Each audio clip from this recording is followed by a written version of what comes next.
আসসালামু আলাইকুম প্রিয় দর্শক।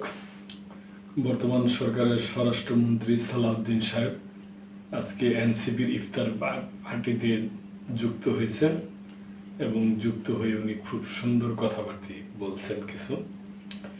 এনসিপির রাজনীতিতে অংশগ্রহণ আমাদের রাজনৈতিক বিজয়। স্বরাষ্ট্রমন্ত্রী সালাউদ্দিন আহমেদ বলেছেন, জাতীয় সংসদে এনসিপির 6টি আসন পাওয়া দলটির জন্য বড় অর্জন। ভবিষ্যতে এই সংখ্যা বাড়তে বাড়তে তারা রাষ্ট্র ক্ষমতায় আরোহণ করবে।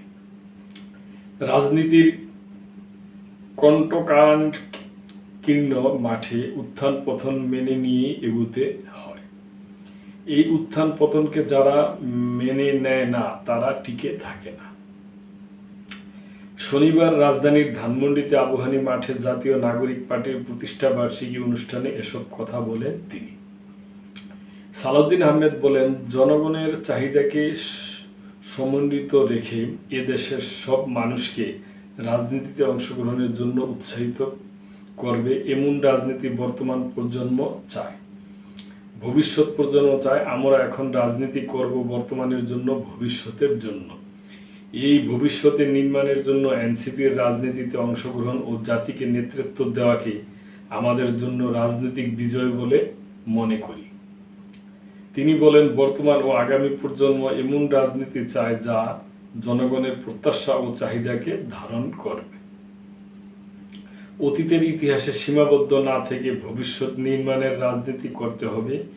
এনসিপি 2024 সালের জুলাই ছাত্র গণঅভ্যুত্থানের শহীদদের আকাঙ্ক্ষা বাস্তবায়নে কার্যকর ভূমিকা রাখবে। স্বরাষ্ট্রমন্ত্রী বলেন, আমরা জাতীয় স্বার্থে এক থাকব। সংসদে তর্ক বিতর্ক হবে ও বহুমত থাকবে, কিন্তু জাতীয় স্বার্থে ঐক্যমত গড়ে তোলা হবে। জাতীয় সংসদ হবে আলোচনার কেন্দ্রবিন্দু। জাতীয় ইস্যুগুলোতে আলোচনা করে, বিতর্ক করে জাতির জন্য দিক নির্দেশনা দিতে পারব। আমি মনে করি প্রিয় দর্শক, উনি স্বরাষ্ট্রমন্ত্রী হিসাবে খুবই ভালো বক্তব্য দিয়েছেন।